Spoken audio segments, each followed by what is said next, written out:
All right, I've got just about 7 Eastern. The Orioles game should start in about 5 minutes. That's why we're here. That's right. Hopefully people will trickle in. For those of you who don't know, I'm Peter. I'm the recently elected president of the Baltimore Babe Ruth chapter. I definitely want to thank Andrew down in Eastern Shore of Virginia for spreading the word, and also to the Carolina chapter, the Central Pennsylvania Harrisburg chapter, and the Southern New England chapter for sort of co-sponsoring this with us here in Baltimore. Couple quick administrative things.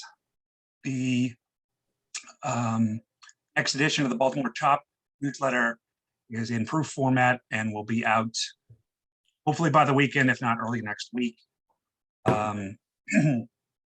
For those of you who come to our monthly lunch, which just started back last month after a 2-year hiatus at the birthplace, the third Wednesday of the month, we call it the Called Shot. That will happen in May. I will not be there because I'm having cataract surgery that day. We'll be down for the count. We will not have a Baltimore Baseball Babble discussion the last Sunday of May because it's Memorial Day weekend and it's vacation season and people travel and it's holiday. Other than that, want to extend our wishes to Peter and Rob joining us from the West Coast. They will begin the presentation. If you guys have any questions, put it in the chat and we'll get to them a little bit later. This is being recorded, so anybody who came late or who couldn't make it tonight will be able to view this on SABR's YouTube channel probably within a couple of days because Jacob's so good at getting those up pretty quick. So Peter and Rob, you guys take it away, talk about your books, and we'll be in touch. Great. Okay, yes, Thank you. Thanks a lot. So should we proceed or wait until a few more people add? What do you think, Peter? Let's get going and people will show up. That works. Okay, so thank you. We want to thank Peter Kulba for coordinating this event and also the SABR chapters that have been that have arranged to participate. And thanks to all of you for tuning in this evening. We appreciate your interest. Let me give you a short introduction and context for our talk. So besides following baseball on the field, Peter and I have been interested in what's going on off the field, both inside and outside the sport. We're interested in the relationship between sports and society, and particularly baseball and society, both historically and in our own times. As you know, sports and the sports industry are significant players in American society, influencing and helping to shape individuals as players and fans, and playing prominent roles in America's economy and politics. Yet athletes are routinely told to remain apolitical and to keep out of politics. So in basketball, for example, LeBron James was told to just shut up and dribble. In football, Colin Kaepernick was condemned for taking a knee to protest police brutality and support Black Lives Matter. But sports are inherently political in the US. It's just a matter of whose politics are going to have an influence or even be allowed. Sports owners and employers repeatedly use their resources and platform to influence politics and public policies, candidates and elections, and to lobby legislators, judges, and administrators. Major League Baseball, for example, spends millions of dollars each year lobbying Congress and state legislatures on issues such as preserving its antitrust exemption. Yet nobody tells the owners to shut up. Slide. So baseball players have been told to shut up on political and social issues, and almost all of them have. But there's a hidden history for more than a century of ball players and others connected to the sport who have refused. We wanted to write a book about their stories, which turned into 2 books. In Major League Rebels, we look at ball players who have been activists or spoken out on issues of workers' rights and on America's wars and military interventions. And in Baseball Rebels, we look at ball players who have been activists or spoken out on issues of race, gender, and sexuality. Baseball Rebels, like all well-meaning Americans, don't want a society that's racist, sexist, or homophobic, or one that exploits workers, or a nation whose foreign and military policies violate the Constitution and international law. If owners can use their platform to promote their vision of America, then athletes should have that ability as well. While baseball as an institution has a reputation for being socially and politically conservative, Baseball Rebels have pushed for a more progressive sport and nation. So this evening, Peter and I will give you a glimpse into some of the Rebels and our major themes. We'll rotate back and forth, and I'll focus on Rebels promoting workers' rights and resisting US militarism and empire. And Peter will focus on Rebels fighting racism and promoting women's and gay men's rights, and on current Rebels pursuing baseball justice. And then we'll be happy to take questions. So let's begin then with the race issues. Peter? Okay. So, hello, everybody. Everybody knows the story of Jackie Robinson, but there was a story before Jackie Robinson about the battle for the integration of baseball, the dismantling of the Jim Crow system. The way most of us are told the story in books and in movies, like the Jackie Robinson story and the movie 42, and in plays, newspaper and magazine articles. It's about these two heroic figures, Jackie Robinson, the great athlete, and Branch Rickey, the brilliant strategist, who between the two of them figured out a way to overcome the obstacles to integration, and in 1947 to break baseball's color line. But as Rob and I talk about in Baseball Rebels, there's a long story before Jackie Robinson of Black baseball, and even a long story of the battle to integrate baseball that took place while Jackie Robinson was still in elementary school. So we start off with a guy named Octavius Cotto. Rob wrote the SABR bio of this guy. He was a Renaissance man. He was a scholar, an intellectual, a politician, and a great athlete during and after the Civil War in Pennsylvania, in Philadelphia.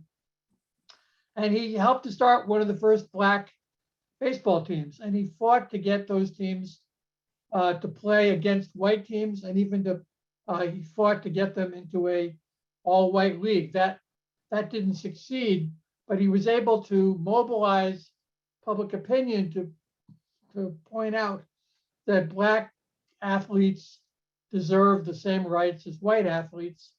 And it was part of his larger career and his effort to battle against second-class citizenship of African Americans. And he was both a beloved figure in Philadelphia and a controversial figure in Philadelphia. And the drawing on the right is a drawing of him being assassinated in the 1870s for his political activities. Some of you might know the story of Moses Fleetwood Walker and Bud Fowler, two of the last African Americans, to play on all-white teams. And Fleetwood Walker was a catcher and a first Black baseball player in the major leagues in the 1880s, before Jim Crow took over baseball. But he was basically kicked out of playing on a white team. And Bud Fowler, who was recently elected to the Hall of Fame, was another Black player who played on an all-white team until major leagues segregated. Moses Fleetwood Walker wrote this book called Our Home Colony, which was a treatise on the history of Blacks in America and the future, as he says, of the Negro race. And he became a political activist and an inventor as well. If there is a villain to this story about segregation, it's Cap Anson, the captain of the Chicago White Stockings, who led the battle to remove African Americans from professional baseball and to keep them out. And he was successful in that. He's now in the Hall of Fame. The key figures in creating Black baseball after Octavius Catto, the key figure was Rube Foster, who was a star pitcher for several Black professional teams in the early 1900s. And he was the one that created the first Negro League. And he became the leader of that league which started in 1920. And he was a very successful manager, administrator, executive. And he later was elected to the Hall of Fame in 1981. A much less well-known figure in Black baseball was a guy named Frank Sykes, who's pictured here on the right. He was a star pitcher for several Negro League teams, but we elevate him to rebel status for a stance he took during the 1930s, when probably the most heralded civil rights legal case up to that period was called the case of the Scottsboro boys, who were 9 young African-American men who were falsely accused by 2 white women of having been raping them. And there was a very high-profile trial. And during that trial, Frank Sykes actually accused and pointed a finger and accused the white women of lying. Doing that at the time could have caused him to be lynched, his house burned, all kinds of other retribution, but he was able to avoid that. After his playing days were over, he moved to Baltimore, and he went to Howard University, and he became a dentist. And so he was known for the rest of his life as Dr. Sykes. If you were a white baseball fan in the 20s, 30s, 40s, and even through the 50s, the odds are pretty good that you wouldn't have heard of the great Negro League stars of the period.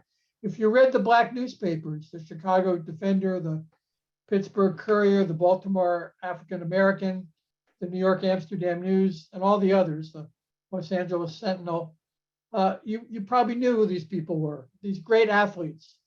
But if you were white, you'd never heard of probably of Josh Gibson, Satchel Paige, Oscar Charleston, and many other great Negro League players. But if you read the Black papers, as I said, you would have heard of them. But there were some exceptions of white sports writers. And 2 of them are pictured here. Hayward Broun was a very well-known syndicated columnist for the New York Herald Tribune, and he was also a socialist. And Jimmy Powers was probably the best-known sports columnist in New York and in the New York Daily News. And because his column was syndicated, he was known around the country. And in 1933, both of these gentlemen spoke at the Baseball Writers Association of America New York chapter annual meeting. And this is 1933. This is when Jackie Robinson was still in middle school. And they basically made the point that if African Americans could be in the Olympics on behalf of the United States, if Joe Louis could be the heavyweight champion of the world, why should African Americans be prohibited from playing Major League Baseball, the national pastime? They were rare among white sports writers at the time, but they helped to raise the issue of the problematic nature of segregation in baseball. But the strongest advocates for dismantling Jim Crow in Major League Baseball were the Black newspapers, including these 3 gentlemen who were among the most famous of the African-American newspaper sports writers.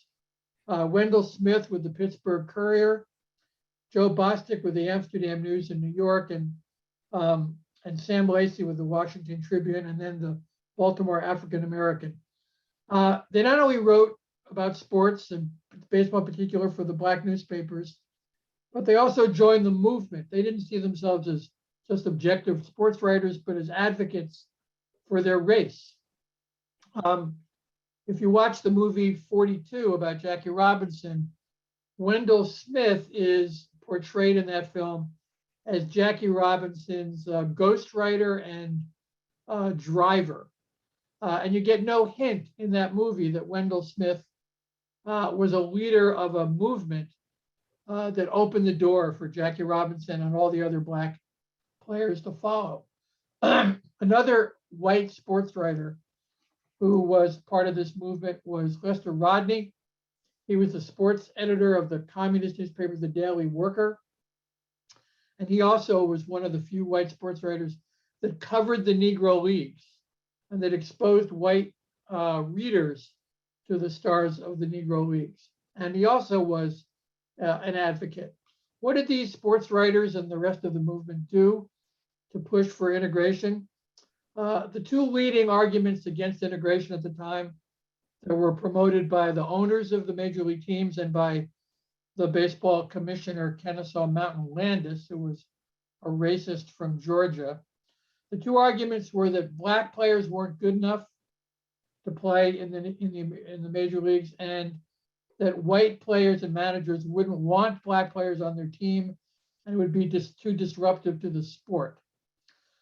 So the advocates on these newspapers sought to disprove those ideas. For one thing, they would cover exhibition games and barnstorming games between Negro League teams and major leaguers, white major leaguers. And very often, the Negro League teams would win. So there was a headline in the Daily Worker, for example, that said, Satchel Paige beats Dizzy Dean, which was another way of pointing out that black players were as good or even better than the white players. They quoted Joe DiMaggio saying that, that Satchel Paige was the greatest pitcher he'd ever seen. They also interviewed players and managers, white players and managers in the major leagues, and asked them, would you mind playing with white players and having white players on your roster? Some said they objected, but maybe to people's surprise, most of them said they were fine with it if they could help them win. And so they were doing a lot to raise public awareness about the Negro Leagues, about the players, and about the moral argument for dismantling Jim Crow. Probably the most famous and perhaps most beloved African-American in the 1930s and early 40s, before he was red-baited during the Cold War, was Paul Robeson, the singer, actor, movie star, recording artist, and political activist.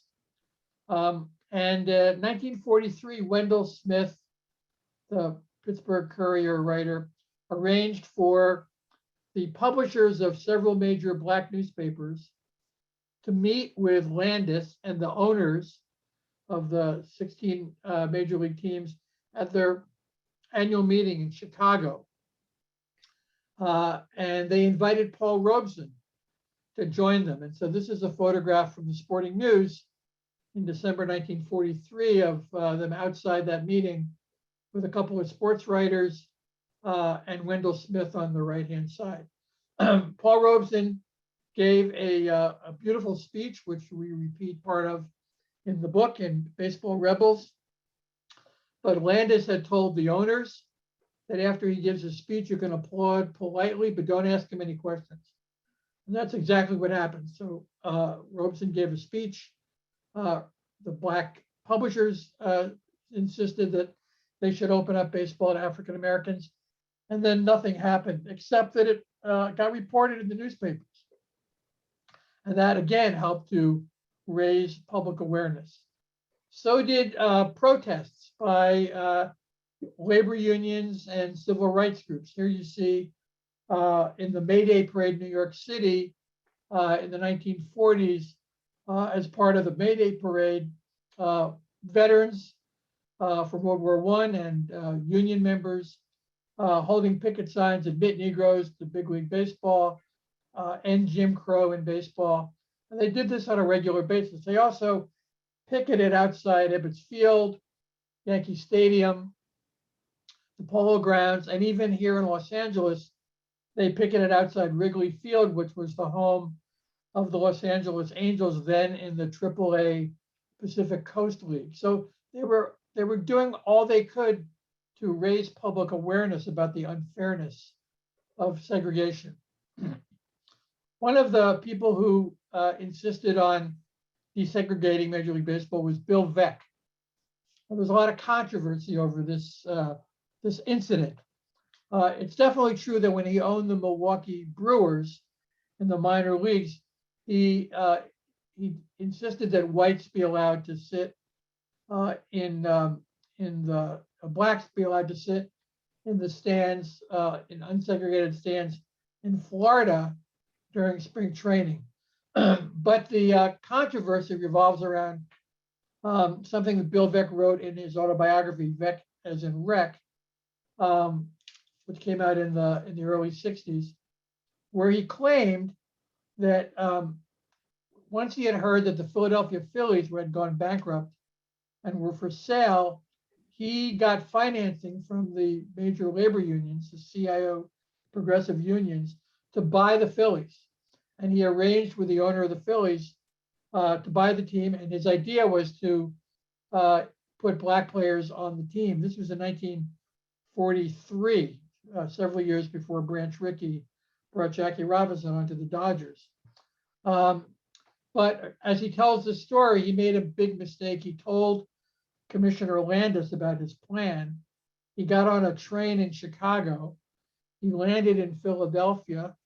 And before he'd even gotten to the office of the Phillies, both Landis and Ford Frick, the president of the National League, had already arranged for the Phillies to be sold to another owner. So Bill Veck never got his chance to break the color barrier before Branch Rickey, although he later owned the Cleveland Indians, now the Guardians. He owned the Indians, and he brought on Larry Doby, the first African-American in the American League, just a few months after Jackie Robinson joined the Dodgers.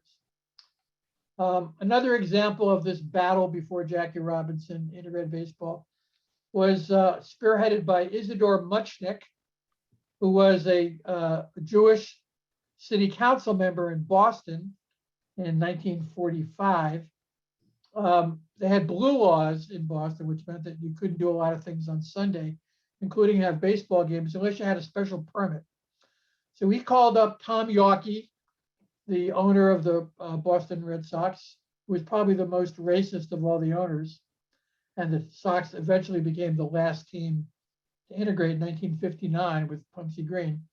Anyway, Muchnick called up Yawkey and he said, if you don't at least try out some black players, we're going to withdraw your permits to allow baseball games at Fenway Park on Sundays. So very reluctantly, Tom Yawkey and his manager and coaches agreed to hold tryouts at Fenway Park for Sam Jethro, Marvin Williams, and Jackie Robinson, who at the time were stars in the Negro Leagues. Williams and Jethro actually being better known baseball players than Robinson was at the time, who was with the Kansas City Monarchs. So they had the tryout. They all did pretty well. Robinson did the best. And Hugh Duffy, who was the chief scout for the Red Sox and a great hitter in his own right when he played Major League Baseball, he said that Jackie Robinson would make a great major leaguer, but, quote, too bad he's the wrong color. And none of these three guys ever heard from the Red Sox again.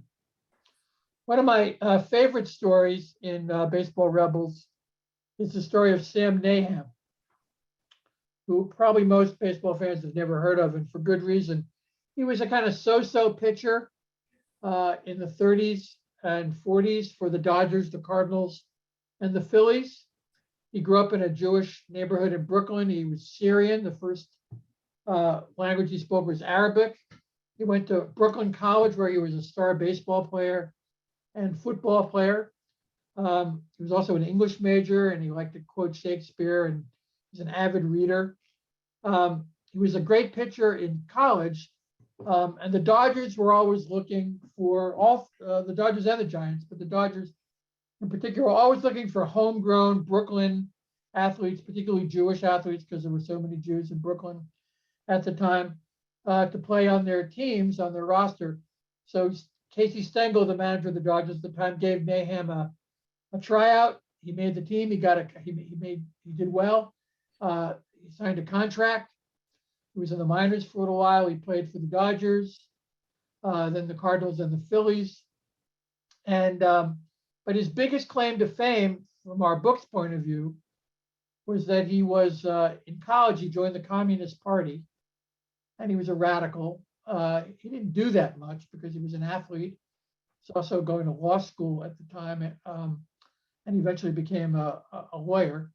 But he enlisted in World War II in 1943. He wanted to fight the Nazis. He wanted to be in combat, but instead they put him behind the scenes. And they asked him to, the Army asked him to start a baseball team on his military base in France. At the time, after the Germans surrendered in 1945, there were thousands of players, many of them in the major leagues before, the minor leagues or in college, who were in the military in Europe. And so every base had a really good baseball team. And so they had something called the GI World Series. And the team that Naham put together, the Overseas Invasion Service Expedition team, won 17 games and lost 1 during the season, and they got into the World Series, and their rival was General Patton's team from the 5th Army called the Red Circlers.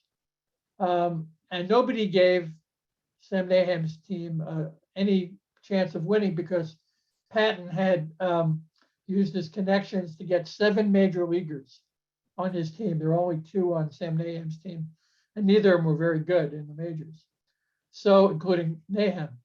So they played in the World Series, but the interesting story is that the military baseball teams, as the bases were all racially segregated. But somehow or other, Sam Naham managed to get 2 Negro League stars, Willard Brown and Leon Davis, on his team. And I've interviewed his son. I've interviewed his niece. I've looked at all the records I could. It appears that he was able to do that without anybody objecting to it. Or if they did, they didn't make it public. And they would get between 20 and 30 or 40,000 people to go to these games. So you would assume there'd be some people that were not very favorable towards integrating baseball, even in the military, but he managed to get away with it. And ultimately his team won the GI World Series. And that was a remarkable accomplishment. After the war was over, he played 1 more year for the Philadelphia Phillies, and he was pitching against the Dodgers in 1948 against Roy Campanella, who was at the time a rookie catcher for the Dodgers. And the ball got away from him, and he hit Campanella.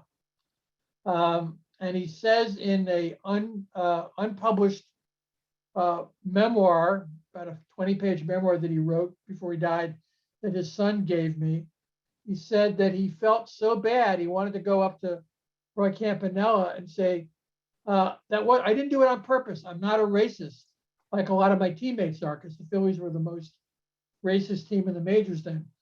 In fact, I'm a member of the NAACP, but of course he didn't do it. And so he felt really bad about that. After he dropped out of baseball, he never did practice law, even though he had a law degree. He was surveilled by the FBI. He was harassed when he tried to get jobs, that he would get fired because the FBI would tell his employers. For example, he was a longshoreman in Brooklyn, and he was fired from that job because the FBI told his employer that they just hired a communist. So he moved to the Bay Area, got a job in a chemical factory in Richmond, California. He got active in the union. He led the union on strike. And for the rest of his life, he was kind of a troublemaker, and still a baseball fan. I want to tell one more story. Jackie Robinson, as we know, was a civil rights, activist during and after his playing days. And we all know that story. He was on picket lines. He was at demonstrations. He raised money for the civil rights groups. He really was active in civil rights. He really paid back the debt that he owed to the protest movement that opened the door for him. But what's little known is that in 1968, when Dr. Martin Luther King was assassinated in Memphis, his funeral was scheduled for opening day. And Roberto Clemente and some of his other teammates on the Pirates were aghast at that. All the other major sports canceled their events for the day of Martin Luther King's funeral. But Commissioner William Eckert of baseball, he said it was up to each team to decide whether they were going to play opening day. And that really outraged a lot of the black players and a lot of white players. We thought that was not a very good thing to do in light of Dr. King's assassination. So Clemente held a meeting with his white and black teammates, and they unanimously voted not to play on opening day. They basically went on strike for 2 days, actually. And then they were playing that day. They were supposed to play the Houston Astros in Houston. They went and talked to the Houston Astro players, and they agreed not to take the field or get in their uniforms either. And then the word spread throughout the other teams. Bob Gibson and Orlando Cepeda held a meeting of the St. Louis Cardinals, and all the other teams had similar meetings. They all agreed not to play. The owners wanted to play. They wanted to fine and otherwise punish the players, but there was nothing they could do because they would have had to fine and punish all of them. The last holdout was Walter O'Malley, but the Dodgers refused to play also, so there's nothing he could do about it. If you look at the headline on the left, that was a UPI story. It said baseball postpones traditional openers. Presidential lid lifter in Washington moved to Tuesday. So that makes it sound like baseball did that on its own, but they didn't do it on their own. They did it because of a protest led by Clemente and other players. Clemente was also active in the players union, and we'll let Bob talk about the history of baseball's labor wars. Okay, thank you, Peter. I think that certainly all of you know about Curt Flood and Marvin Miller and their campaign to break Major League Baseball's reserve clause and establish free agency. But most people have no idea that it took almost a century of previous rebels to lay the groundwork for what's now one of the nation's strongest labor unions, the Major League Baseball Players Association. A few of those rebels include, first of all, John Montgomery Ward. Slide, please. So you may be familiar a little bit with this man. He was an attorney, a championship golfer, actually, and a Hall of Fame New York Giants ball player and manager and executive. He also created the Brotherhood of Baseball Players, the first U.S. sports union in 1885, to challenge player exploitation by owners who were suppressing their wages and making them slaves to their teams. But he couldn't have done it alone, and he had a lot of help from these players, these three players. Jim O'Rourke and Tim Keefe played key roles in promoting the Brotherhood Baseball Union, in establishing the Maverick Players League in 1890, and repeatedly resisting owner exploitation. Both became Hall of Famers, although belatedly as apparent punishment for their activism. The baseball union was affiliated with the Knights of Labor, and the broader labor movement at the time. And Mark Baldwin, the third of these three, in particular, had his feet in both camps. He was a Pittsburgh Pirates pitching star who was not only the star recruiter for the Players Union and League, but also joined the Homestead strike against Carnegie Steel in 1892. He later became a doctor and a Johns Hopkins University Medical School professor. So very interesting character. Next up is Jorge Pasquel. After World War II, Major League ball players were angered by salary pay cuts that they were getting despite rising owner profits. The last year of the war was actually a very profitable year for the owners. The reserve clause, however, in all of the contracts left players powerless to respond to the pay cuts. After luring Negro League players for several years, Jorge Pasquel took advantage of this situation by launching a campaign to sign Major League Baseball players to his Mexican League without a reserve clause and for significantly higher salaries. To try to lure more MLB players and to legitimize the raid, Pasquel brought Babe Ruth to Mexico, where he was greeted as a hero. You can see the two of them here. Danny Gardello was a New York Giants outfielder who led the players who jumped to the Mexican League after World War II to protest Major League Baseball's wage cuts, and who then filed the lawsuit that challenged Major League Baseball's blacklist. The players who jumped were blacklisted by the commissioner for 5 years, which meant that if they tried to come back and had to wait 5 years, pretty much their Major League career would be over. And so it was really more of a deterrent to doing this than anything else. But for the players that did leave, including Gardello, when they came back, they tried to get the commissioner to back off of this. Gardello sued in court, and his case became the legal basis for eventually overthrowing the reserve clause and for imposing free agency several decades later. Gardello is a really interesting character. In fact, I'm now writing a book-length biography on Gardello, and I welcome any input on his life and career from any of you out there. Next slide, please. In the mid-1960s, even stars were being underpaid, countering the owner strategy of signing each player in private meetings and lying about other players' salaries. Los Angeles Dodgers pitching stars Sandy Koufax and Don Drysdale insisted on meeting together with owners to avoid being played off against each other. They demanded higher salaries and held out from signing, achieving some salary concessions, and also providing a model for other ball players to get a better deal for their services. Well, Major League Baseball Players Association existed actually as far back as 1953. It was a pretty powerless organization controlled by the owners.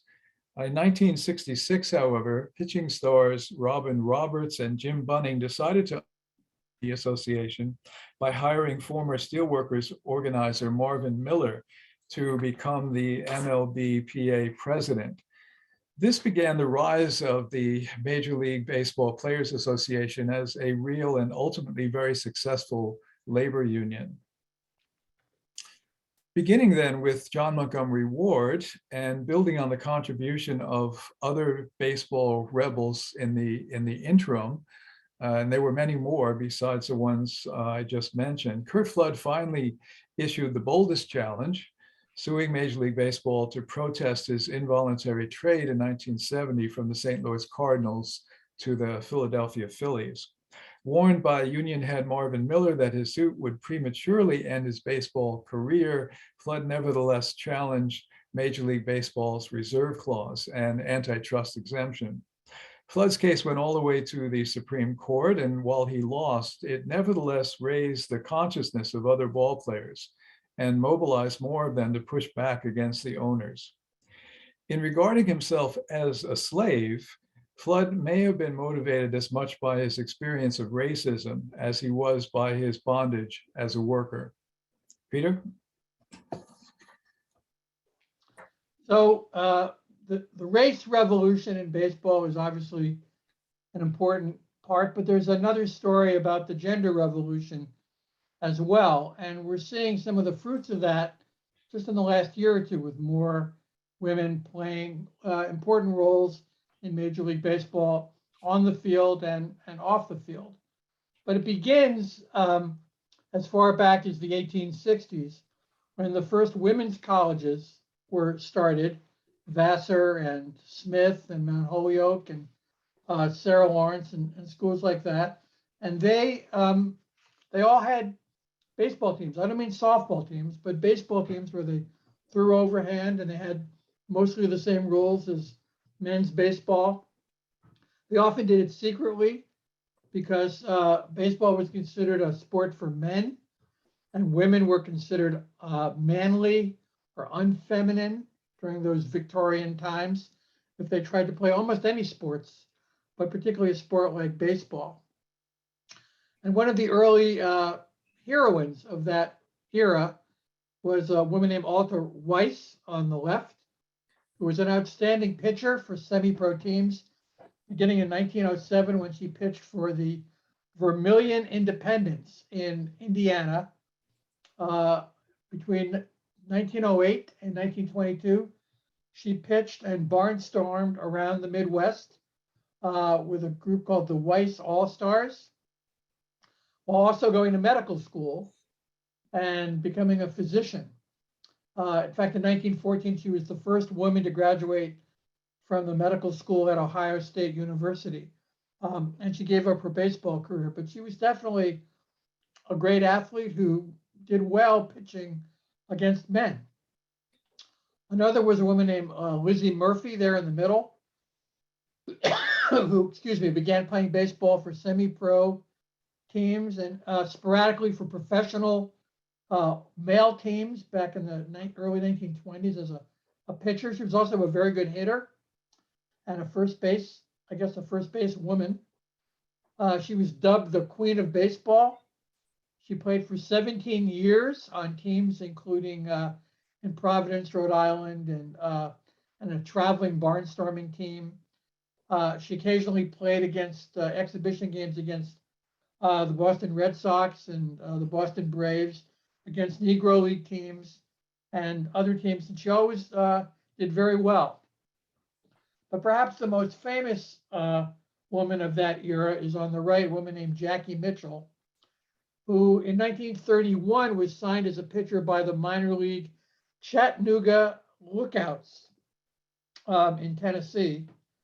And they played an exhibition game against the Yankees, 1931, and she struck out Babe Ruth and Lou Gehrig back to back. And it got a lot of headlines all over the country.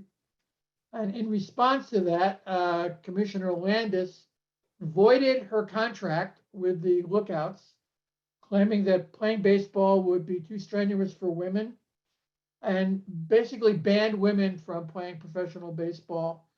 And she never managed to play another professional game, although she played for various semi-pro teams and barnstorming teams. But the role that women played in baseball got a big boost in 1992 with the movie A League of Their Own, starring Gina Davis there on the right. And it was based on a real story of a league that most people had forgotten about until Penny Marshall's movie came out in 1992. And it remains today the most popular baseball movie ever made, with more popular than Bull Durham or any other baseball film. And again, it was based on the All-American Girls, Professional Baseball League. And one of its, it lasted from 1943 to 1954. About 600 women played on 10 different teams that were in the league. One of its big stars was the woman on the left, Helen Callahan, who was from Vancouver, Canada. And the reason we know about her and the reason the movie A League of Their Own was made was because her son, a filmmaker named Kelly Kandel, who's a friend of mine here in Los Angeles, made a documentary film in 1987 about his mother and her baseball career and the All-American Girls Professional Baseball League. And he once said to me that his mom would play with him when they were playing baseball as a kid. And he always thought that saying you throw like a girl was a compliment because his mother was an amazing athlete. She was called the Ted Williams of the Women's Baseball League. But it wasn't until her son Kelly made this documentary film that Penny Marshall, the Hollywood actress and director, saw that documentary and said that would make a good Hollywood film. And she called Kelly and he helped her write the treatment that led to the Hollywood movie. Another interesting factoid is that Helen Callahan's, one of her other sons is Casey Kandel, who played in the majors for 11 years for 3 different teams. He's now the coach of the Buffalo Bisons, the Toronto Blue Jays AAA team. And they are the only mother-son team ever to be professional ball players. So there were some amazing athletes in the All-American Girls Professional Baseball League. It was started by Phil Wrigley, the owner of Chicago Cubs, during World War II, because they thought that the best players were being drafted, so maybe they could attract a crowd if they had women playing. And the original idea was to have women playing in the big league ballparks in the big cities when the home teams were away.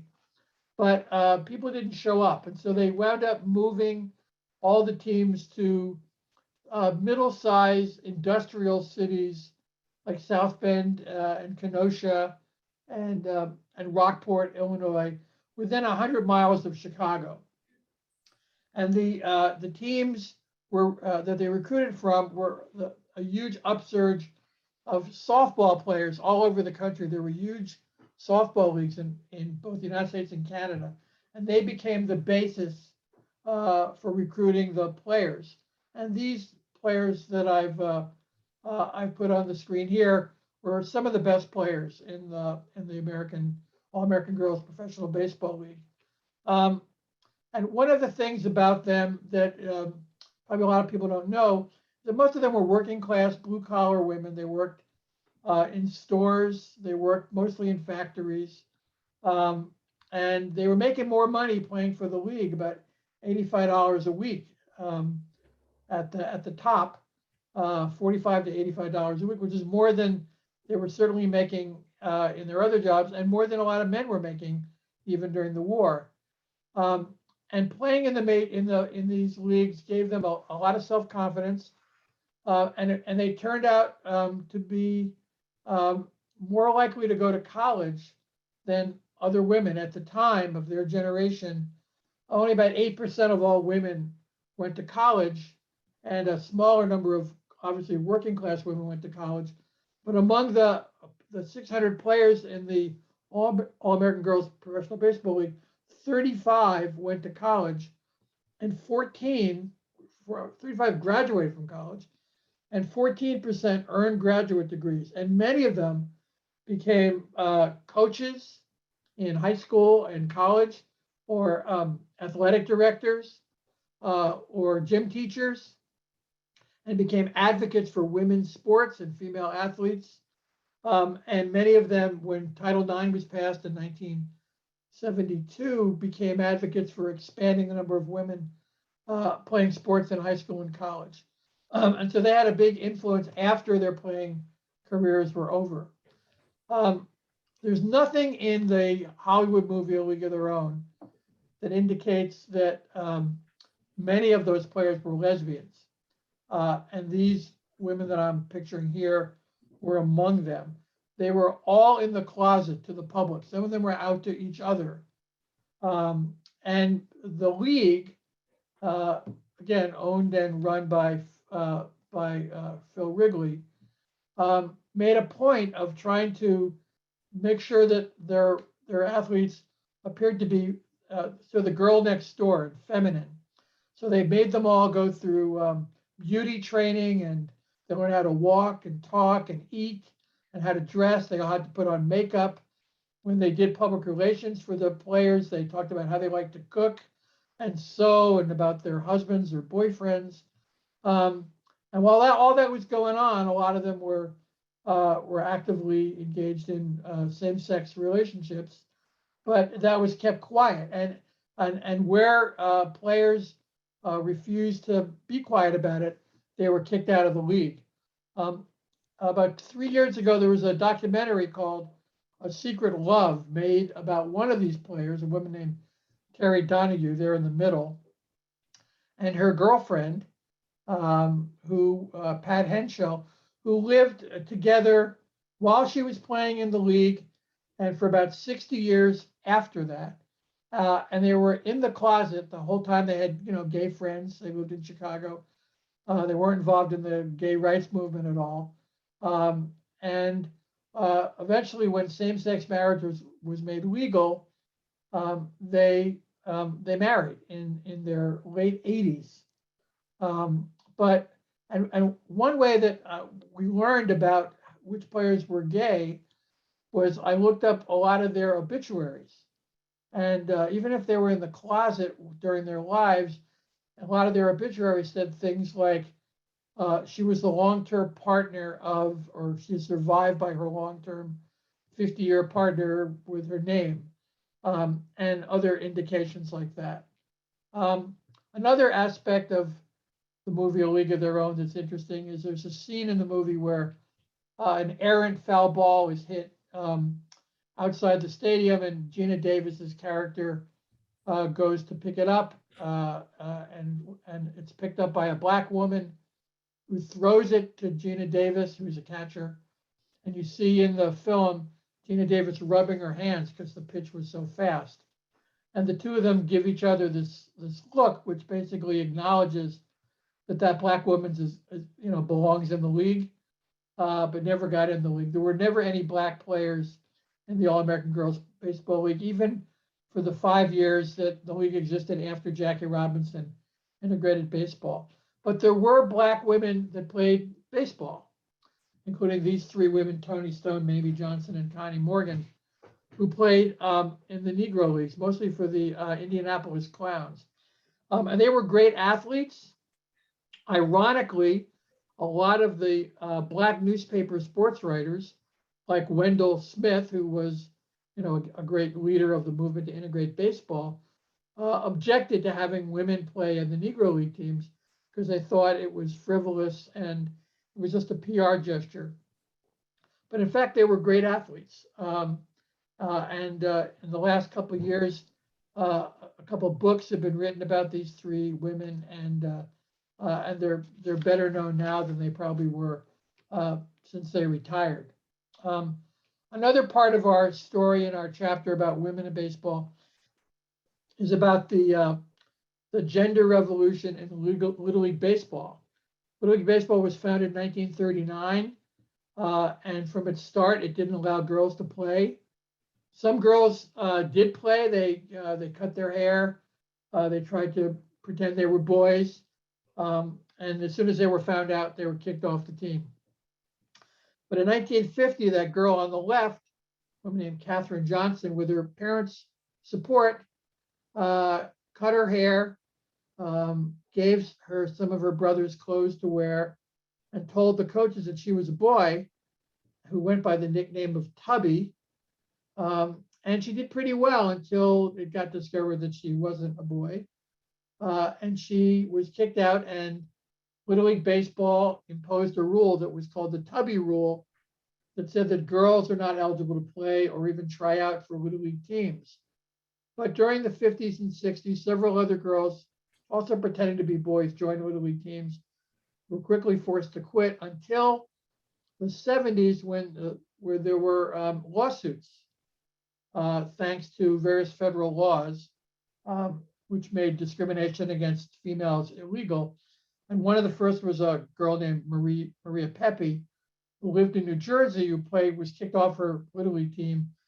And the National Organization for Women supported her in her lawsuit, and a judge, Sylvia Pressler, the one in the middle, ruled in her favor. And so Little League Baseball eventually had to integrate with girls. One of the first girls that took advantage of that was Kim Green on the right, who is the daughter of Dallas Green of the Philadelphia Phillies. So lawsuits and changing public opinion made a big difference. And then in 1992, when A League of Their Own came out, that really inspired a lot of girls to think about playing, again, baseball, not softball. One of them was a girl named Minot Davis. You might recognize her. She pitched in the for a team in Philadelphia, a Little League team in Philadelphia called the Anderson Monarchs, named after the Kansas City Monarchs. And she pitched a shutout in the opening game of the Little League World Series in 2014. And she became the first female baseball player to appear on the cover of Sports Illustrated. Another woman that took advantage of both the Little League gender revolution and Title IX was Illa Borders. She was the first woman to receive a NCAA scholarship to play baseball in college on a varsity men's team. She was the first woman to pitch and win a game in professional baseball when she played in the Northern League for the St. Paul Saints and the Duluth Dukes and the Madison Black Wolf, and a couple of other independent professional baseball teams. And she played professional ball between 1996 and 2000. But it got tough for her because she was also gay and she was in the closet and she couldn't live a double life.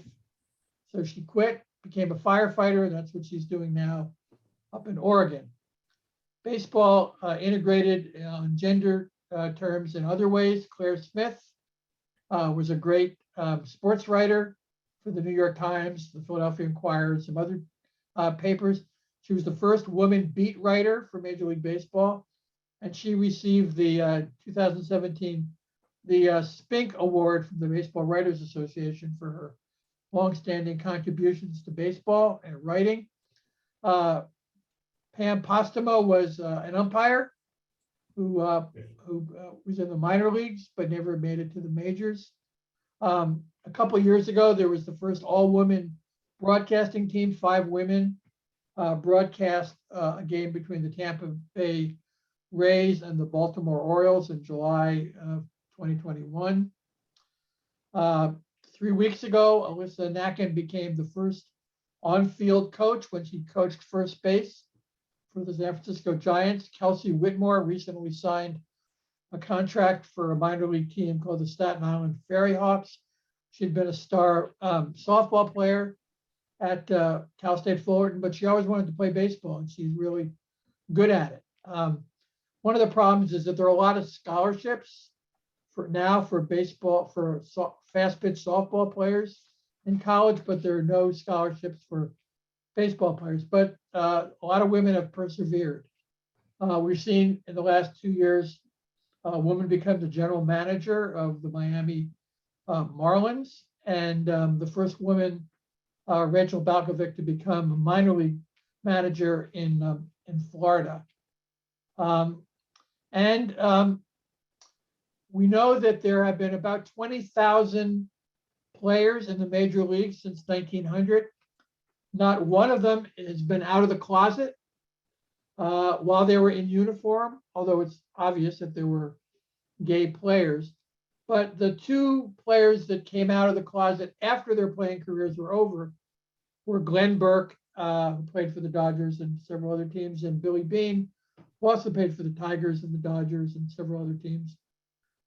Glenn Burke was known to be gay by his teammates and by his friends in Oakland, but not to the general public. And he just couldn't stand the emotional pressure of living a double life. And so he quit baseball kind of prematurely.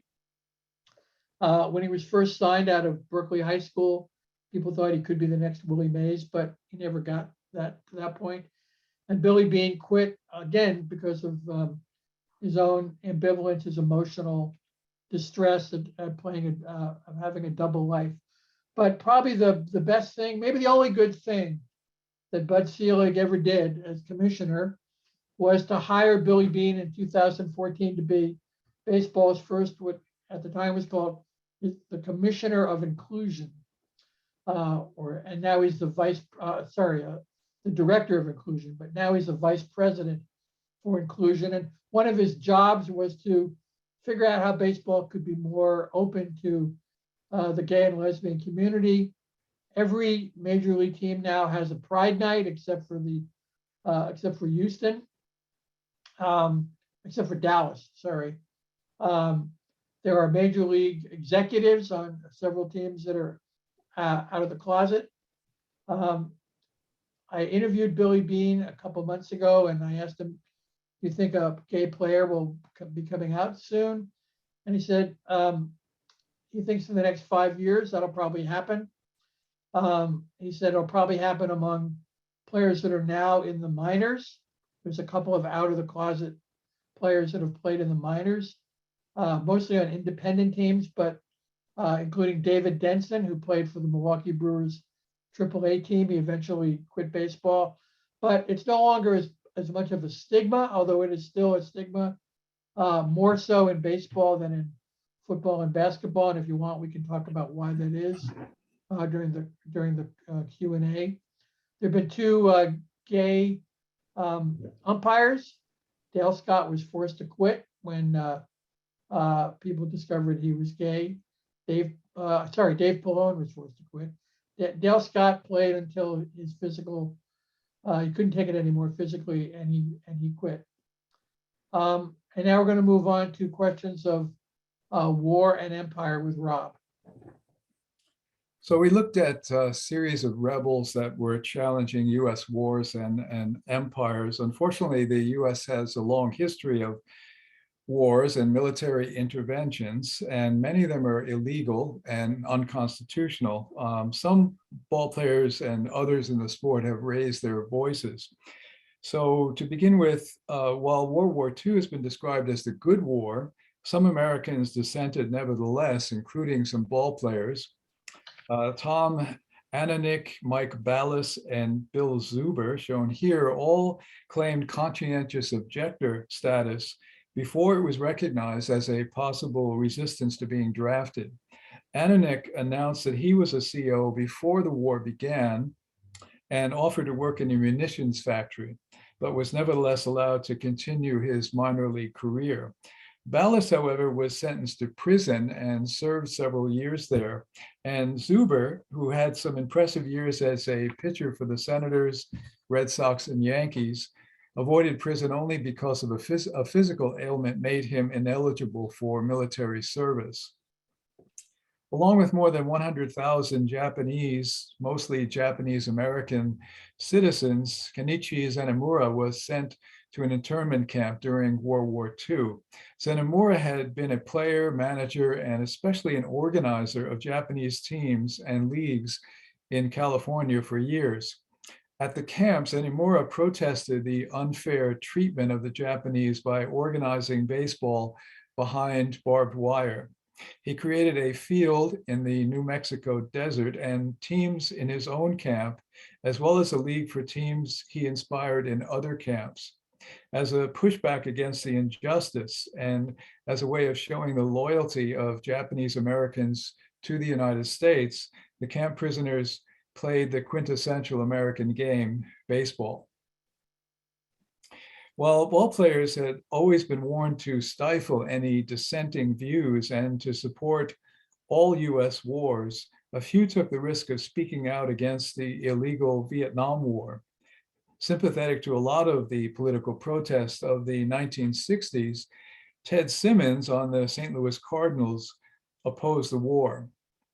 And in the lead up to the shocking World Series victory by the Miracle Mets of 1969, both Ron Swoboda and Tom Seaver also questioned the war, with the latter declaring, if the Mets can win the World Series, then we can get out of Vietnam. Beyond shaking up baseball traditions in his famous book, Ball 4, Jim Bouton was among our rebels for all seasons. He not only opposed the Vietnam War and the Iraq Wars, but also campaigned for civil rights and against segregation at spring training, reformed sports reporting, crusaded to save old ballparks, and protested publicly funded ballpark subsidies. He supported Black Olympic athletes and joined Marvin Miller's campaign for the Players Union.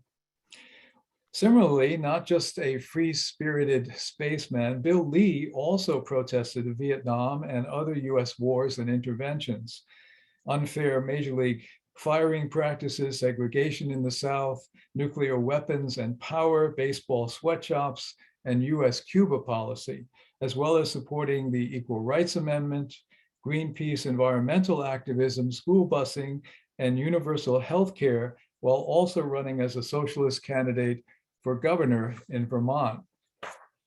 When the US responded to the 9/11 terrorist attacks by launching illegal wars in the Middle East, some baseball rebels protested. Among its enormous boosterism for the post-9/11 wars on terrorism, Major League Baseball imposed the singing of God Bless America at the seventh inning stretch at all ballparks, including in Canada. The Toronto Blue Jays star Carlos Delgado claimed the song was propaganda for launching the war on Iraq in 2003. Since he believed the war was illegal and based on Bush administration lies, he protested by refusing to stand while the song was played. In response, Delgado was demonized by fans and the press, called a traitor, and subjected to death threats as he traveled around the US to various cities and ballparks.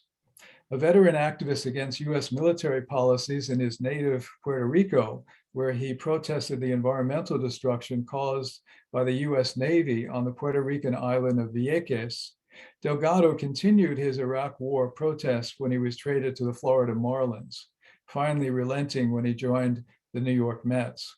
Delgado's protest predated Colin Kaepernick's similar rebellion against the Star-Spangled Banner 15 years later. While not ball players themselves, Tim Robbins and Susan Sarandon had memorable roles in the iconic baseball film Bull Durham, which I think most of you have seen. Robbins playing the pitcher Nuke LaLoosh, and Sarandon playing the baseball Annie Savoy. A 15th anniversary celebration was scheduled at the Cooperstown Hall of Fame in 2003, but it was abruptly canceled by the Hall president, Dale Petrosky. A Republican loyalist, Petrosky refused to allow Robbins and Sarandon appear at the Hall because they had become outspoken opponents of the wars on terror. Despite having hosted military displays and pro-war speakers at the Hall of Fame, Petrosky claimed that the film stars would be politicizing the hall and undermining the troops. This provided Robbins and Sarandon with an even bigger platform for opposing the wars, and Petrosky was widely criticized for his biased response. Some baseball rebels have been particularly concerned about US interventions and subversion in the Caribbean and Latin America, and they've protested US policies in nations such as Cuba, Nicaragua, and Venezuela. Martin Tehigo and Connie Marrero were among the many Cubans who distinguished themselves in baseball. Tehigo may have been the most talented all-around ball player in history, pitching, hitting, and fielding. He was inducted into the Baseball Hall of Fame in 5 different nations: Cuba, Mexico, Venezuela, Dominican Republic, and the US. Yet he was barred from playing in Major League Baseball because he was Black. Marrero escaped that racism and pitched several years for the Washington Senators. Both Tehigo and Marrero returned to Cuba, however, after their careers and embraced the Cuban Revolution. Tehigo becoming the Minister of Sports, and Marrero becoming a vocal supporter of the Cuban baseball system. Each one pushed back at the demonization of Cuba by US foreign policy. Roberto Clemente was a lifelong and outspoken agitator for Latino rights against US racism, both in and out of baseball. As most people know, Clemente died in a plane crash trying to deliver emergency supplies to Nicaragua after a devastating earthquake in 1972. Less known is that he insisted on delivering the supplies personally and boarded an unfit and overloaded plane because he had learned that the US-backed Nicaraguan dictator, Anastasio Somoza, had, with US assistance, been confiscating and stockpiling aid arriving in the country instead of distributing it to the people who needed it. Clemente felt his status and presence would help guarantee that the supplies would reach the earthquake's victims, and he died trying. Albert Williams, shown in the center here, was a star player from Nicaragua who became an opening day starter for the Minnesota Twins, for whom he pitched for 5 years. But with the ongoing resistance to the Somoza dictatorship in Nicaragua, finally provoking the Sandinista revolution in 1979, so-called Sandinista Al wasn't pitching, but was rather a soldier fighting for the revolution against the US-sponsored counter-revolutionaries, the Contras. And finally, Maglio Ordonez was an all-star outfielder for the Detroit Tigers and Chicago White Sox and an American League batting champion. After his playing career, he returned to his native Venezuela and became a supporter of the socialist Venezuelan president Hugo Chavez, defending the president's progressive social policies for the Venezuelan people and defending Chavez from attacks, including a coup attempt from the United States. Ordonez then became the socialist mayor of the mid-sized city of Techamachalco, his hometown. Peter? So we're going to talk at the end here about current, most recent baseball rebels. We're going to wrap up and then we'll take your questions. Probably the best organizer of professional athletes to speak their minds and engage in protest was Donald Trump. Soon after he was elected, he engaged in a lot of policies around immigration and asylum that really pissed off a lot of major league players and other professional athletes, many of whom came from some of those countries or who had friends and teammates from those countries. One of them, Adrian Gonzalez, who was at the Dodgers at the time, refused to stay at a Trump hotel. And when some of the sports writers asked him why he wasn't staying at the same hotel with his teammates, he simply said, "You can draw your own conclusions. You're probably right." On election night in 2016, Dodger pitcher Brandon McCarthy tweeted, "Tonight's results affects me none because I'm rich, white, and male. Yet it will be a long time until I'm able to sleep peacefully." And then 2 months after Trump's inauguration, McCarthy was back on Twitter, poking fun at Trump's campaign pledge to drain the swamp of corporate and Wall Street influence peddlers, making fun of the fact that Goldman Sachs and other big Wall Street firms were influential in the Trump administration. And then Cardinals outfielder Derek Fowler tweeted because his wife had immigrated from Iran, and he told ESPN that he opposed Trump's anti-Muslim executive order. And so these were just a few examples. There were many more of players using their platform to criticize Donald Trump. Two others were Beltran and Carlos Correa, were with the Houston Astros, and despite their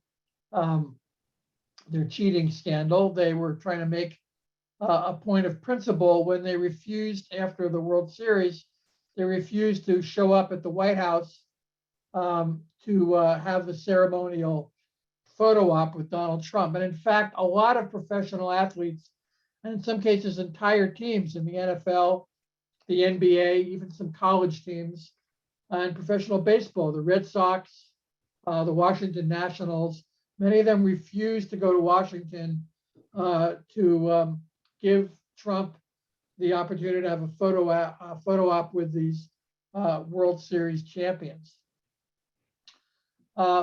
Colin Kaepernick started the protest of taking a knee during the playing of the national anthem. It spread across the country to high school and college athletes, and to basketball and other NFL and soccer players, including women's soccer. The first major league player to take a knee was the Oakland A's catcher Bruce Maxwell, who was African American and who actually came from a military family, a conservative military family. But he, he thought that when the Star Spangled Banner was being played, he should join the protest against police racism and racism in general. And you can see there that his teammate, Mark Kanya, a white player, although not taking a knee, was putting his hand on his shoulder to show his support and solidarity. Sean Doolittle was probably the most outspoken of all the players. He has been outspoken about gay rights, in support of military veterans and better health care for military veterans. His parents were both in the military. He was outspoken against Trump's asylum and immigration policy.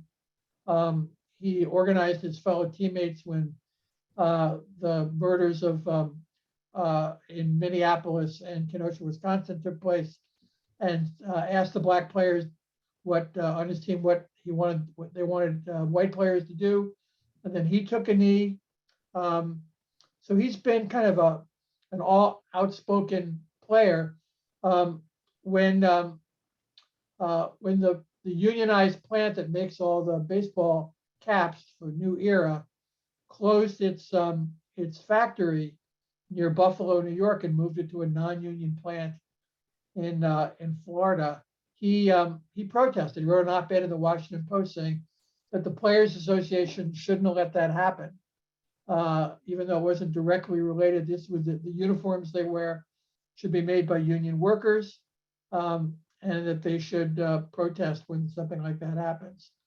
Mookie Betts and Gabe Kapler led their teams to take a knee, also in protest about against racism. And just a couple months ago, during the lockout, it was very contentious, as we all know. 24 out of the 30 Major League Baseball team owners are billionaires. The wealthiest one is Steve Cohen of the New York Mets. Walker Buehler was the player rep for one of the player reps for the Dodgers. He's not a very outspoken person. He's kind of quiet and somewhat shy most of the time. But he was so angry at the way that Rob Manfred and the owners were refusing to negotiate during the lockout, that he took to Twitter and he said, everybody's saying that this is a lockout of millionaires, meaning the players, versus billionaires, meaning the owners. He said, that's not who it is. It's workers versus owners. And he was sounding like a class struggle radical, not unlike John Montgomery Ward, more than 100 years earlier. The lockout really radicalized a lot of players. And even though they reluctantly settled the contract, there's still a lot of, the ones that I've interviewed, there's a lot of discontent among the players at some of the conditions of the Major League Baseball contract. Each of our books has a final chapter called Baseball Justice, in which we outline in about 8 or 10 pages what we think the major changes that baseball should make, some short-term and some long-term, to make the game more inclusive, more democratic with a small d, more diverse, and really more reflecting of America and its values. And so I'll just mention a few and then we'll end.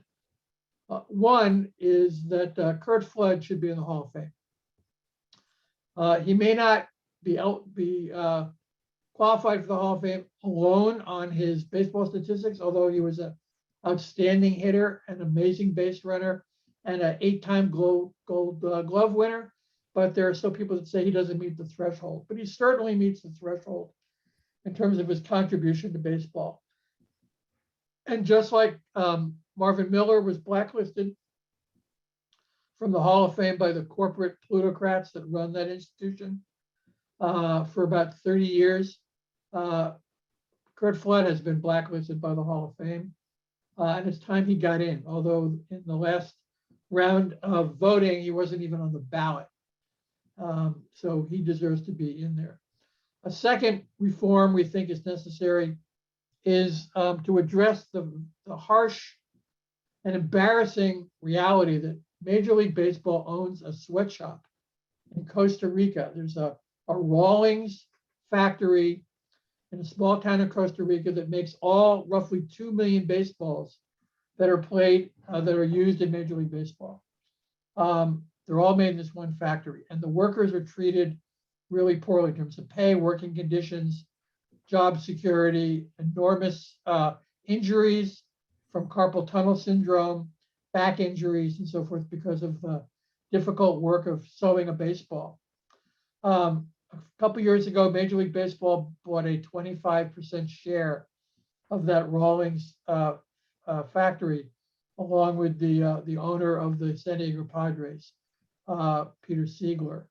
So I would like to see the Major League Baseball Players Association during the offseason send a delegation of players down to Costa Rica to draw attention to the working conditions, to embarrass Major League Baseball, and to force them to fix the plant, the factory, and humanize it to make it a decent place to work.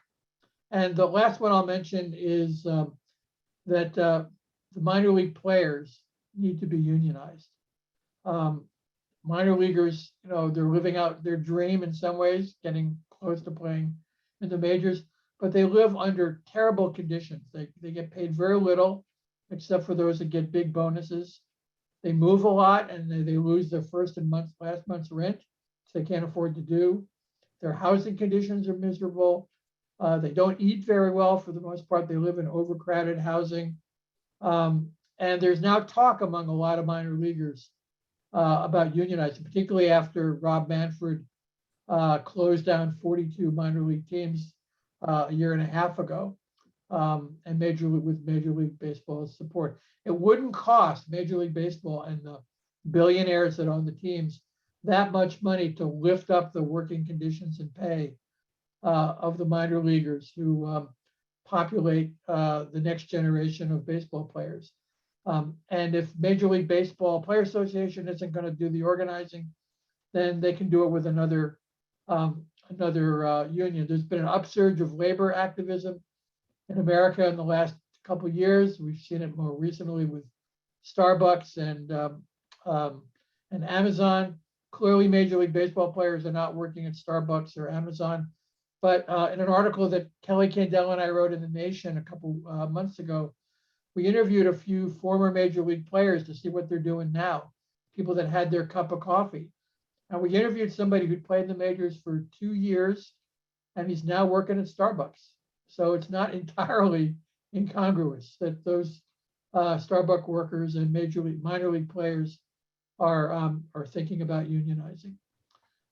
There's a lot more in both of our books. This is just a hint of what you'll find if you read the two books. And Rob and I are now open to any questions or comments that you might have. So thank you.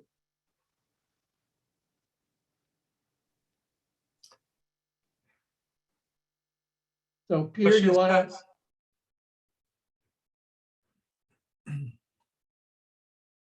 Peter, were there any questions in the chat? John Burbage asked if you could touch on the differences between players and fans and owners, specifically thinking about the San Francisco Giants. Yeah, so I'll take a shot at that.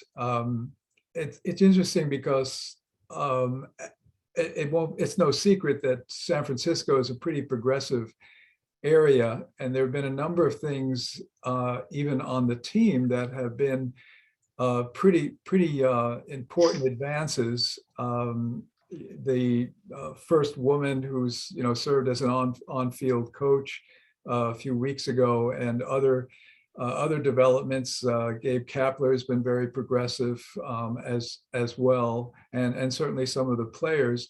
The owner of the Giants, however, is very conservative and is one of the biggest donors to a lot of far-right organizations. And so there's a kind of incongruity there.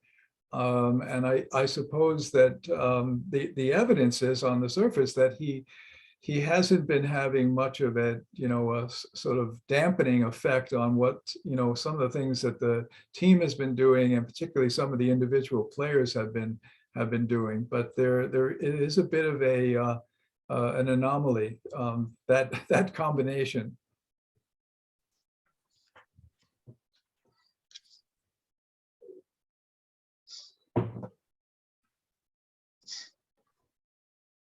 I have a question. Thank you, gentlemen, for the presentation. That was excellent. I have a question about Babe Ruth as a rebel, holding out early in his career for a contract, fighting management, being well-liked in the African-American community, even being quoted in a newspaper at the end of his career as considering himself a slave because of the reserve clause. And the slide that you showed, and I forget the name of the Mexican League president when he was associated with him. Are any or all of these things reasons why he was not given a chance to manage later in his career because of these social things that he did? I know his daughter said that she thought it was because he would integrate the game and all that. But I'm just curious on your thoughts on what he would have done if baseball gave him a chance. Did baseball exclude him because of these rebel things? Right. I'll answer part of that. When he went down to Mexico, Jorge Pasquel, one of the things he was taking advantage of was not just that Ruth had apparently been spurned by Major League for an opportunity to manage, but that he could possibly be working as a manager in the Mexican League and kind of show up the major leagues by comparison. And when Ruth was interviewed, and in many ways he was just kind of a showpiece, but he made some interesting comments as well. And he made comments against the reserve clause and in support of the Mexican League for what it was doing, giving players an opportunity to make a decent salary as compared to being, suffering under the reserve clause. So I think there were a number of things that really stuck in Ruth's craw about not being given, the chance. Now, if you look at some of the biographies and some of the histories, some of it is that, well, Ruth was having a hard time taking care of his own life, so how could he actually manage a team? I'm not sure whether that's was really the case or not. He should have been given at least a chance to take a shot at it. Certainly, lesser qualified people have been given a chance to manage a Major League Baseball team, and so I think he got a bad deal. Great question, Bob.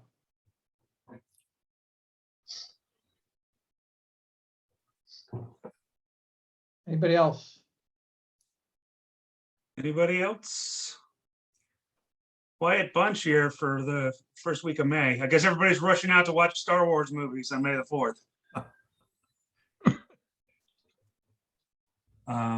Peter, do you still have the slides available? Why don't you throw up that last slide, which has the books and the discounts in case anyone wants to read these. Okay. The last one. Go.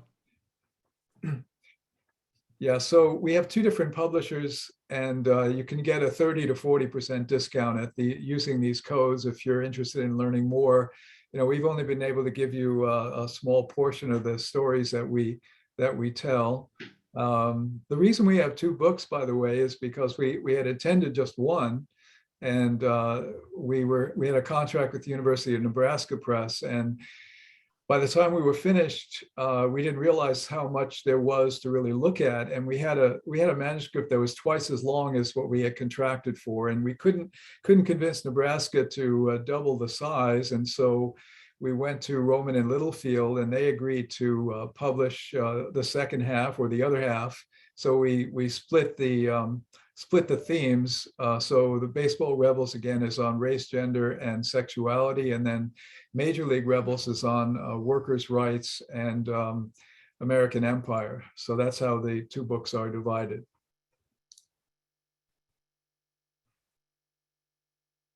So no other, any other comments or questions? We did this with the West Coast SABR chapters last week, and they were much more vocal. So what's wrong with you East Coast people? Yeah, there's a couple authors on here too. I don't understand. I do have another quick question. Just when you talk about the repercussions of speaking out, what's your take on Curt Schilling and the Hall of Fame because of him coming out and speaking out very right-wing statements that have come back to haunt him? But yet you could put him in the category of a rebel, I suppose, because he's speaking out against whatever. I'm just curious in your thoughts. Well, our definition of being a rebel does not include being a racist or a fascist. Okay. And we're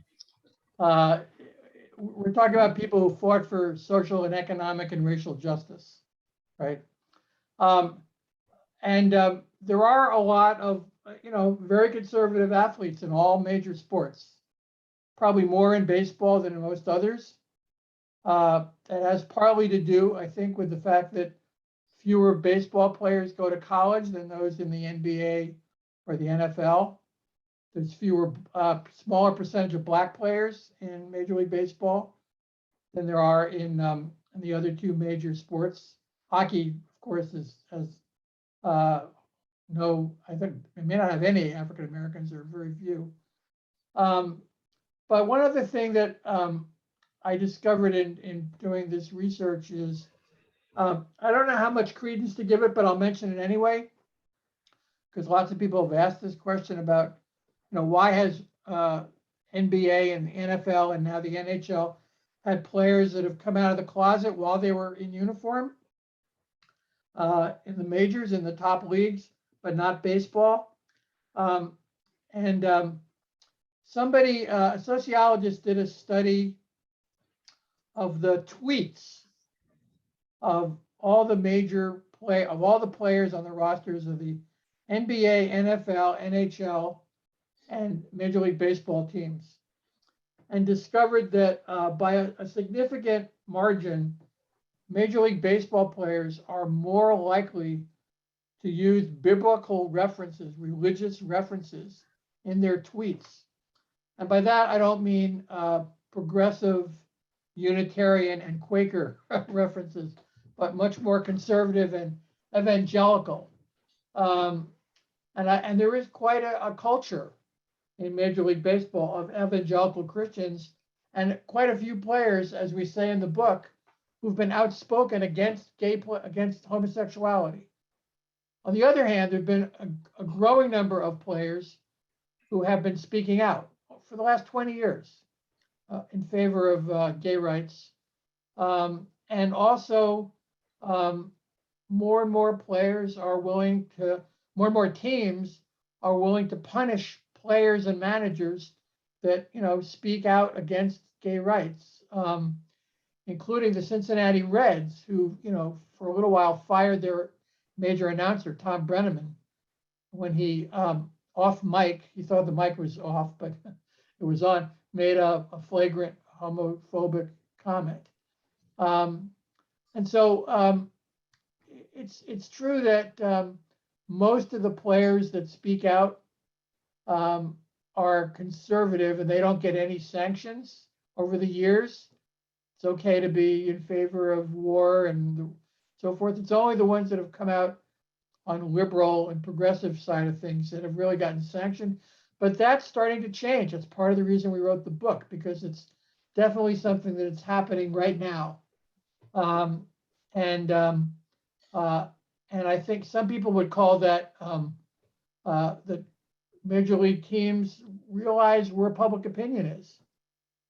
And there have been some public opinion polls of fans of major sports, and they're much more liberal than you would think, including football fans, on issues of gender, race, gay rights, labor unions, war and peace, less so on immigration. And so I think it's the case that right now, if a major league player comes out in favor of banning abortion, there wouldn't, or in favor of abortion, neither of them would probably get sanctioned. But if they said something homophobic, they would get sanctioned. Okay? And one other thing I wanted to say, another example of this, I forget when this was, but when the All-Star game was scheduled to be played in Phoenix about 5 or 6, maybe 7 or 8 years ago, Major League Baseball said they were going to move the game unless the state of Arizona didn't pass this very restrictive anti-immigration law. And the very conservative governor of Arizona, Jan Brewer, decided to not sign the law because she wanted the All-Star game, and she wanted to see a whole movement against boycotting Arizona by business. And so she went along with it, and it was because Latino players contacted their team owners and executives and said, we're not going to play in the All-Star game if it's played in a state that has an anti-immigration law.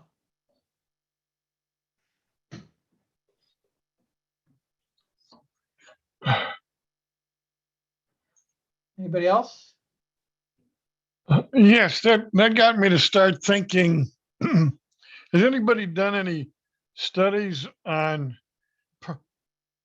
what kind of personality traits are attracted to certain occupations or positions? For example, it's the widespread belief is that most police are conservative and vote Republican. If that's true, is that because they're naturally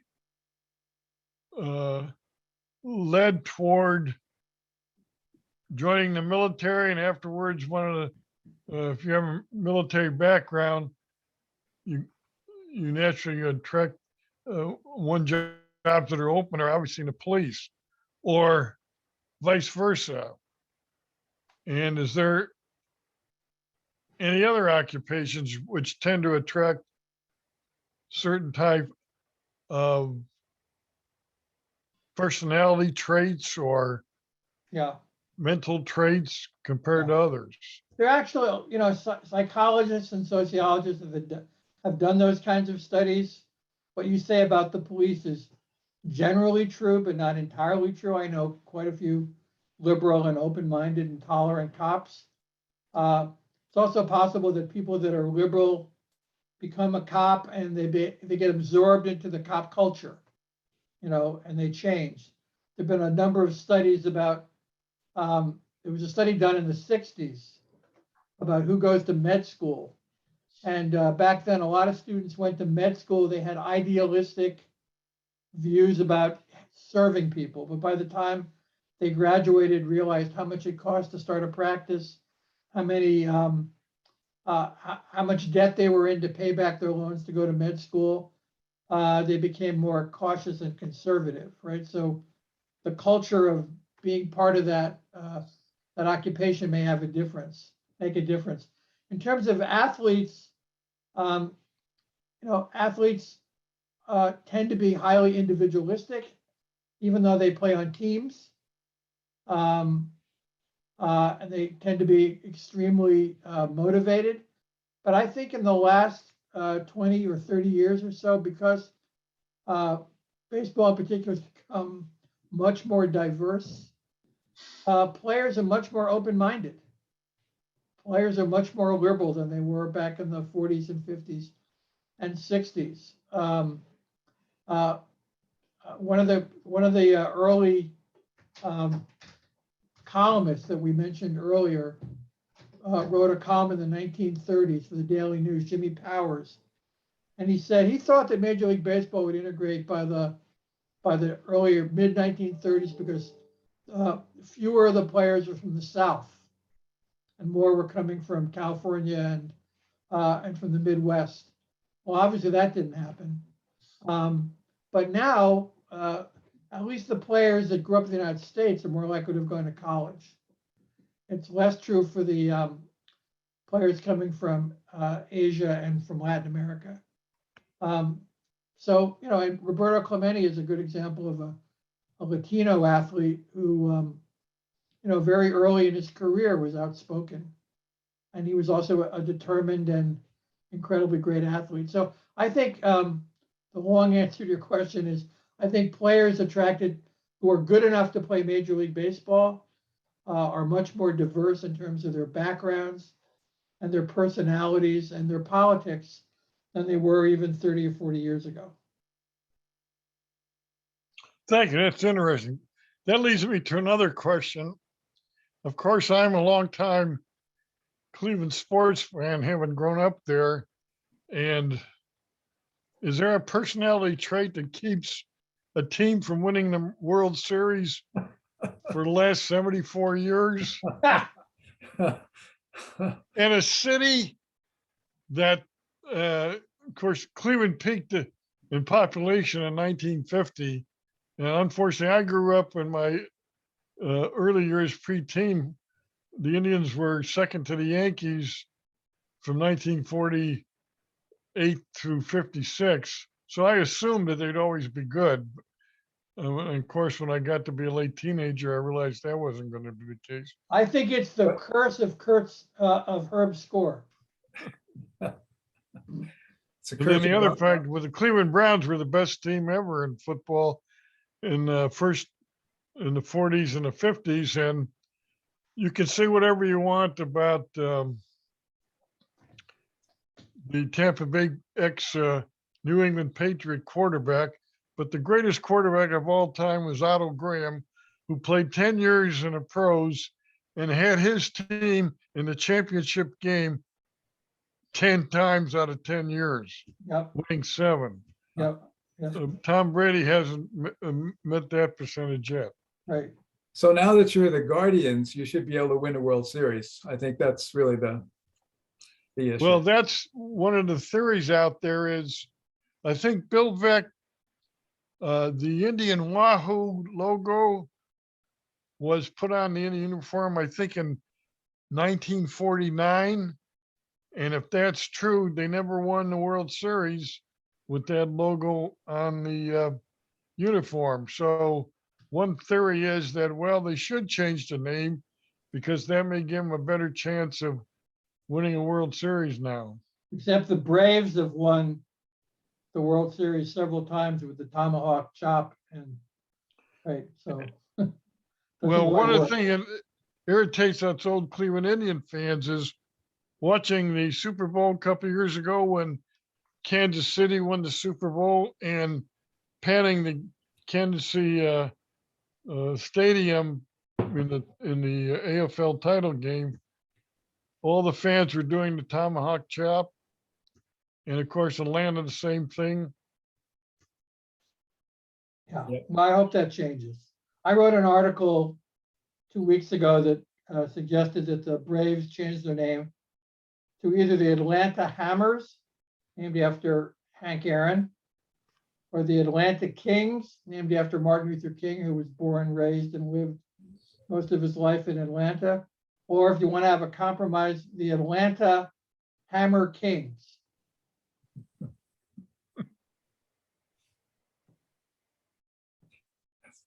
Any other questions or comments, observations, disagreements? Looks like somebody has a question. It says, Peter, you wrote a bio of Joe Black. Was he a rebel? Joe Black was my high school baseball coach. That's his claim to fame. He grew up in the hometown I grew up in. Joe Black was a pretty conservative guy, actually.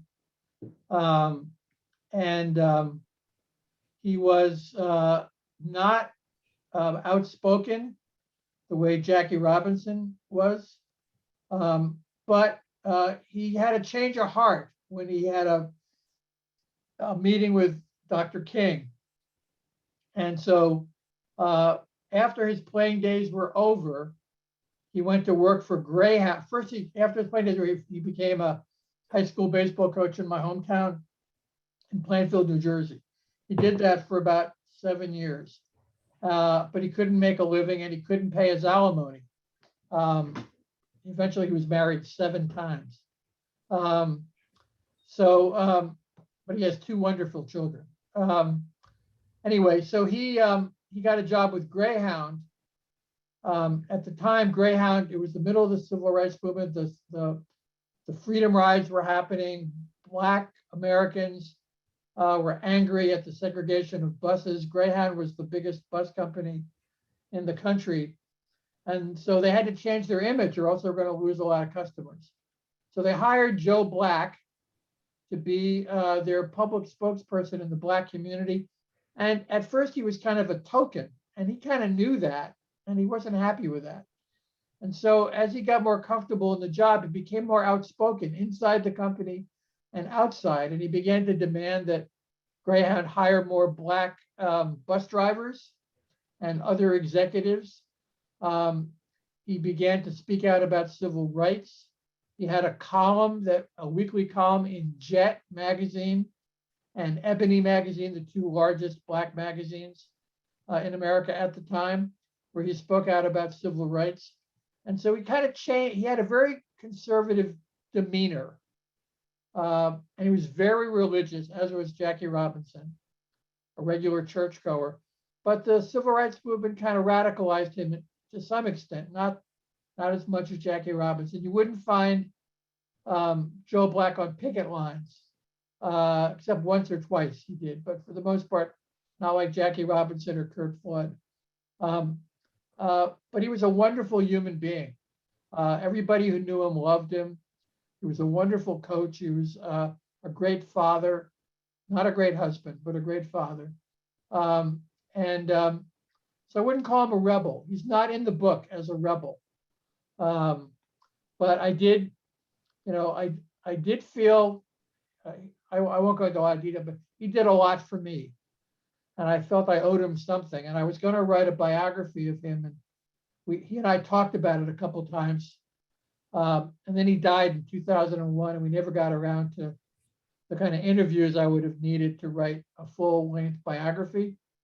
Fortunately, his daughter, Martha, wrote a biography of him based on her own memories of him. So I don't feel so bad not having written mine. But I did write the SABR bio of Joe Black. I felt I owed him that. And I spent a year doing the research. And I loved doing it. It was a labor of love because, he was the Rookie of the Year in 1952. He may be the least known Rookie of the Year in baseball history because he only had 1 good year in the majors. But it was a great year. He led the team to the World Series. He won the Rookie of the Year award. And he established himself as a public figure, which he later transferred to these other worlds that he lived in.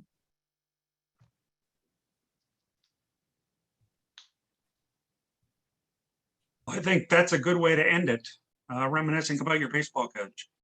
And I know that area where you guys are from, I had relatives who lived in Westfield, so I know the Scotch Plains. Yeah, they were our big high school rival. Yeah. Yeah. So went there a lot as a kid to see my great aunt and uncle. So a lot of our ranks have thinned out. Peter and Rob, thanks for thank you for doing this, Peter. We really enjoyed it. Thanks for Peter. being here on Appreciate the hopefully Rob, if you come to the convention, we can chat in person.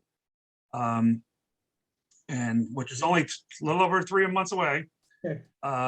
We hope you'll buy the books. Yes, absolutely. And I believe at least Nebraska is going to have a table at the convention. I'm not sure about your other publisher. Okay. Very Good. So I appreciate everybody Okay. coming. Be on the lookout for the Baltimore Chop newsletter in the next 4 or 5 days. And Orioles are winning for those who care. They're up on the Twins by about 4 or 5. So that's a positive because the last couple days have been ugly. So Okay. all All right. right, guys, have a good Thank you. night and see everybody soon. Okay. Thank you.